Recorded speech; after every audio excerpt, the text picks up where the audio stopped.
On behalf of Bajaj, I want to present our experience, my firm's experience, first in terms of a case study and then in terms of certain conclusions culled out of that. I will use for the case study the study of the motorcycle industry, which is really 80% of Bajaj sales, or industry sales actually, and almost 100% of the profitability of the two-wheeler industry. I'll start with 1990, because that's when I joined the company, 19th of December 1990. And that's roughly the time when the ground began slipping from under our feet. This is not to imply that there was any connection between the two events, but then the market had begun to shift, not just from scooters to motorcycles, which was just the physical manifestation of the shift, but really there was a shift in consumer perception and expectation. Our initial insight, to be very honest, was only skin deep. Some people said that Bajaj is seen as a scooter and three-wheeler brand. It is not seen as a motorcycle brand. Others said that our Indian value for money image is not suitable for the motorcycle segment. That means a more high-tech Japanese image. Some people simply said that Bajaj is not focusing on motorcycles, whatever that means. So at this time, we kind of put in place our first initiative, and I like to call it do what's doable. Because our basic problem was simple. It was a problem of quality.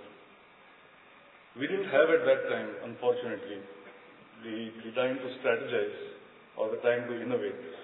Because strategies and innovations are not just sometimes very confusing themes, but they also take a lot of time. And the ground was really slipping from under our feet very fast.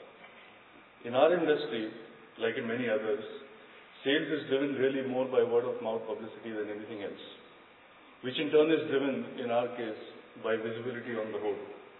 And so, in doing what's doable, which was our initiative or our strategy, we did the very easy thing that we could do at the time.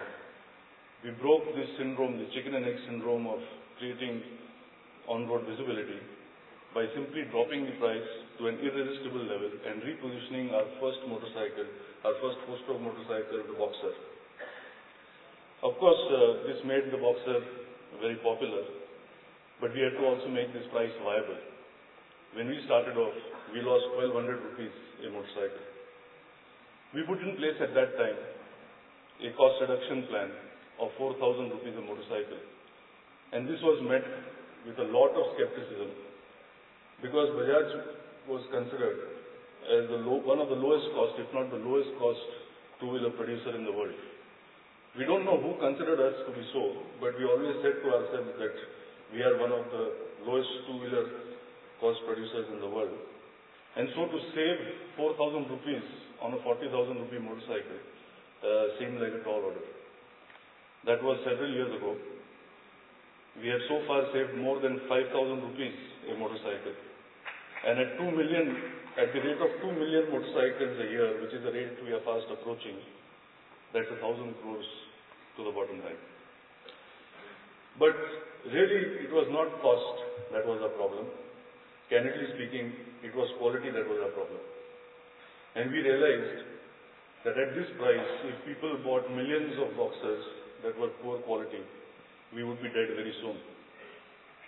It was an all-encompassing task, from design to manufacturing to tooling and machines. This is the actual graph of our warranty cost per motorcycle at that time. Our warranty cost per motorcycle at 800 rupees when we started was 5 times that of the best. 5 times. And we were still asking ourselves why we cannot sell enough motorcycles. Today we believe, having put in place so many initiatives, that we are actually the best when it comes to on-road ownership cost of the motorcycle. And the result of that has been leadership for Bajaj in this segment. And this reversal really to me exemplifies what someone said, being defeated is only a temporary condition. It is giving up that makes it permanent. So we never gave up. We pursued with our product and we made our best effort. This brings me to our first learning based on this very simple initiative. And this comes from our Japanese guru, Professor Yamaguchi of GIPM, that many of you might know, who once told us, anyone can sell when the customer wants to buy. Business really starts when the customer says no. So it's easy to sell a Chetak, but business starts when you want to sell a motorcycle. The next period, 1995 to 2000, marked our next initiative. With our aim being profitable growth, we knew that just on the basis of benign propositions like affordability and reliability, we could not build a sustainable, profitable future. We needed to add some excitement to the equation.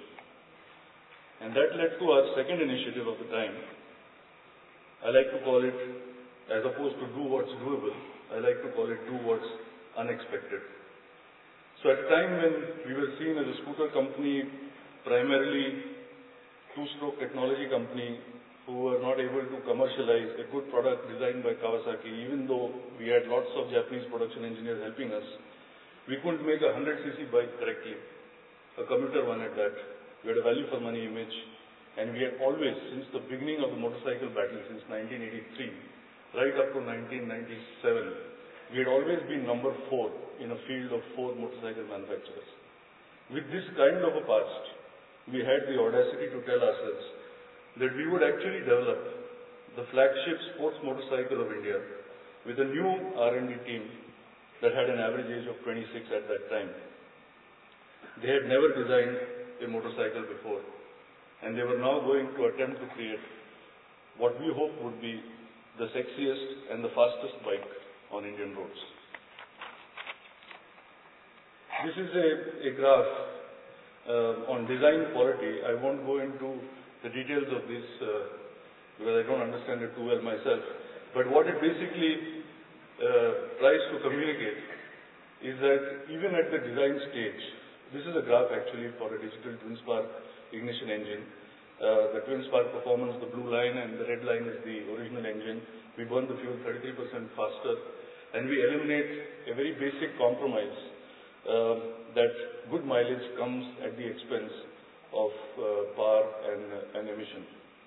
So this was one of many innovations that went into the Pulsar, and not only were there innovations, but we were able to nail down every innovation in qualitative and quantitative terms in detail at the design stage itself. So words that are otherwise very subjective like power, acceleration, drivability, mileage, emissions, comfort, etc. were actually quantified in detail. That is what I want to show with this example. The result was, of course, the Pulsar. Superior design quality has made Pulsar, which was launched 3 years ago, Bike of the Year in India 3 years in a row, while DTSI, which was launched last year as a new concept in the motorcycle industry, was voted Automotive Technology of the Year earlier this year in February. And of course, the sales graph has been very strong, and almost every independent market research has consistently indicated that the Bajaj Pulsar is today the ultimate aspirational motorcycle brand in India today for all the young people buying motorcycles out there. And that, to us, is really quite a change from our good old days of the Fuddy-Duddy Chetak. So from this really came our second learning. We have an English guru, Dr. John Wallace, who's been guiding us for the last 15 years. And putting the Chetak behind us was painful. And when we were grappling with this, Dr. Wallace once said to us, he said, "Don't defend the past, attack the future." And this thought has since then always served as a very useful checkpoint for any initiative of ours. Whenever we are planning something, whenever we want to make a decision, we inevitably always ask ourselves, in doing what I am seeking to do, am I merely defending the past? Am I only largely defending the past? Or am I likely to vigorously attack the future? We come to the next 5 years. People by now said Bajaj motorcycles are reliable, they're exciting, but they're still very, very predictable. While we had tremendous success in the first 2 segments of the motorcycle market with Boxer and Pulsar, we were not able to repeat this success in the third segment, which is actually half of the motorcycle market. which we call as the value or executive segment. We tried everything. You may remember we tried the marketing wave with our Caliber under the banner of Hudi Baba. We tried the pure technology route by begging Kawasaki to make us a world-class 125cc motorcycle, which they did, which was launched as the Bajaj Wind 125, but neither worked. So ultimately, we went back to basics. We went back to customers with our engineers. And that's when we did the third thing. We call it do what's different. Our competition had a seemingly invincible stranglehold for 10 years in this segment. The Boxer did not work for these customers since they were upmarket customers. The Pulsar also did not work for them because they are also rather conservative. So we were struggling to find an answer. And this is what we have done now. I like to call it marketing quality because in the end, somehow we were able to get everybody in the company rallied around quality except the guys in marketing and sales. So we built a concept of how product fit can be designed and defined and went to the consumer with that as an indication of quality in the marketing process. And we came back with three very simple learnings from consumers. Consumers told us they wanted to pay no more, but to have a 100% electric start motorcycle. They said if scooters and cars are like that, why not motorcycles? They said they want much more power, and we gave them now 50% more power, but without losing any mileage. And they told us they wanted much more comfort, but they didn't want a bigger motorcycle because Indian traffic conditions are what they are. So we just launched this month, September, the Bajaj Discover. Same price, same mileage, same size, but much more value. And I'm happy to tell you that in the 125cc, 135cc motorcycle market, which has TVS, Victor, Hero Honda, Mission, blah, blah, blah, in its first month of launch, our motorcycle is already number one as per the last month's data. So it started off well, but it's obviously too soon to say. We will wait a few months before the verdict's out on that one. That brings me really to the end of this case study with our third learning. This is not our guru, but it's Pele who said, when you control the ball, you control the score. And really, we realized this whole game of innovation, differentiation, having a USP, etc. We were trying to control everything. We were trying to control the ground. We were trying to control the competitor. We were trying to control the referee. We were doing everything except controlling the ball. So once we got our orientation right, we could score the goal. Now, some of the conclusions, or rather some of the insights into people, because that's what today's topic is. Before I move on to that, when I was to take over responsibility as president of Bajaj Auto a few years back, I asked our English guru, Dr. Wallace.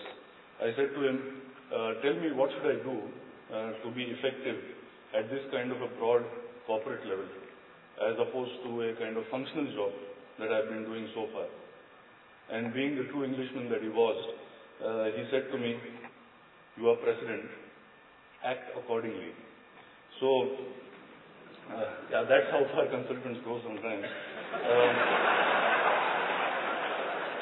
So it is in this spirit of act accordingly that I will try and share with you some of my personal insights. These are mine and based on my firm's journey. The first, I like to call it insight zero, is that technology is limitless quality. Do accordingly. The common thread in the fabric of all our initiatives was quality. Quality of manufacturing, quality of design, quality of marketing. There's quality in every process, and quality is completely quantifiable. So even if we have to say somebody doesn't find the seat comfortable, we can't leave it at that. We have to take it further.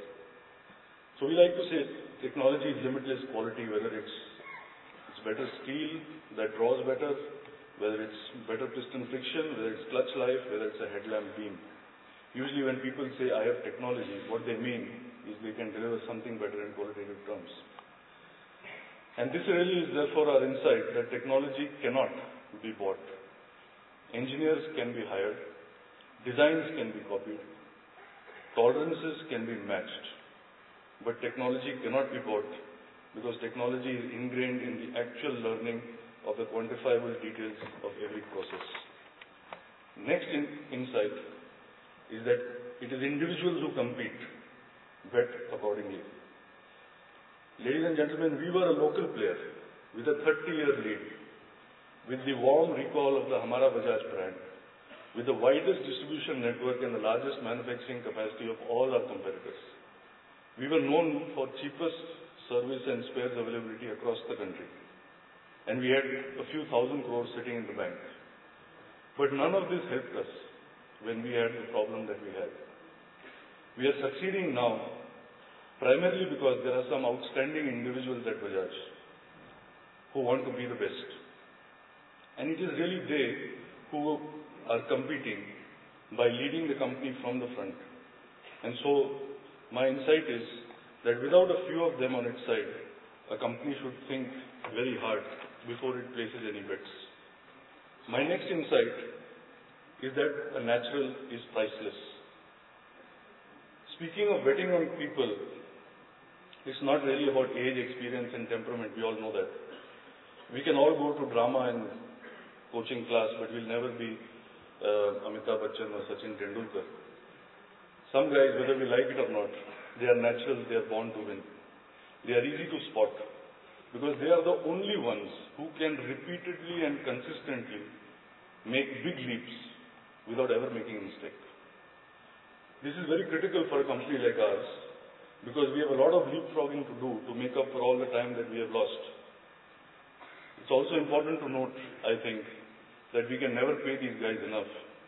So a company has to offer much more than money to attract them and to retain them. My next insight, I'll speed it up, is that really it's not about decentralized organizations, flat structures, multi-skilled teams and all that is okay. But it's really about each person just being himself. One journalist once asked me, where would you like to be when you're as old as your father is? And I said to him, I just want to be me. So everybody's an individual, everybody has something to contribute, and just let him do that, and don't get in his way.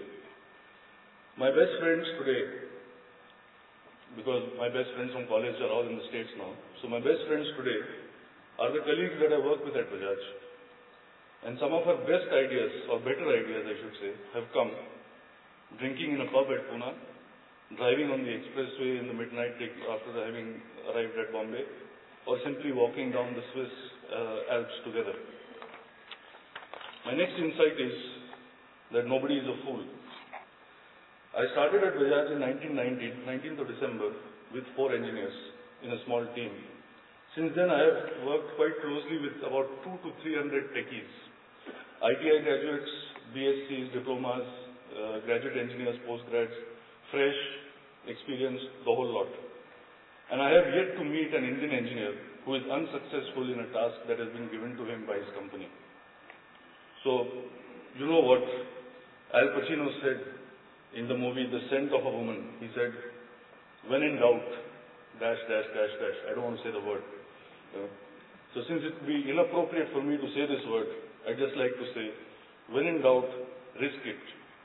Your people will not fail you.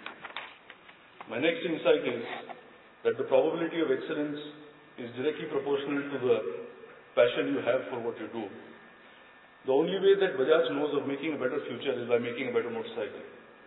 So I think it's a prerequisite, a love for motorcycles, developing them, making them, selling them, I consider a prerequisite for us. And that's why, for example, candidly speaking, I think Bajaj R&D engineers are better than Bajaj marketing executives because our engineers are married to motorcycles, but somehow our marketing executives think that sales is a generic skill. A soap and a motorcycle is all the same, and I don't believe that.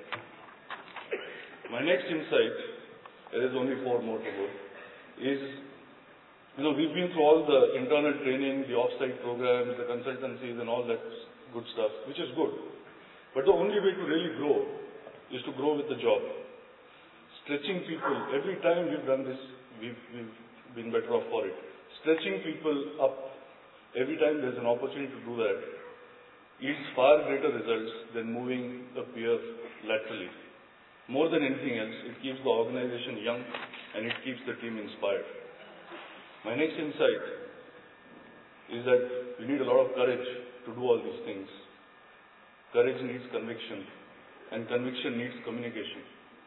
The Japanese, being as meticulous as they are, Kawasaki people once told me when I was at Kawasaki that when they wanted to make a change on the production line, they did a study actually, and they found that unless they repeated the instruction, however simple it was, at least 14 times on an average to whoever was doing the job, there was always likely to be a misunderstanding between the person who was talking and the person who was listening. So communication is as important and as difficult as that. My next insight, people insight, is that the cost of ignorance is far greater than the cost of failure. Nobody knows what they have lost because they did not think, they did not do, they did not unlearn and learn again. And even in our industry, 3 years back, everybody was panicking about the Chinese without knowing much, and now everybody dismissed them off without knowing much. So, it is true that what gets measured gets done, but I think it is imperative to measure time and again what one is not doing. It can be an eye-opener sometimes. My second last people insight is that happiness equals 1% administration. We all know that the older, larger and more successful companies become, the more there are the policies, the meetings and the paperwork. We are a shining example of this. Administration requirements take away from people the quality time that they in fact actually owe to their families. So we work hard to organize work either around customers or around products, because we have found that in that way we can eliminate this pain in the backside. My last people insight is that the rate of change that you can expect really depends on the degree of shock that you inflict, in a positive way of course, on the system. So one should articulate oneself accordingly. Thank you all once again.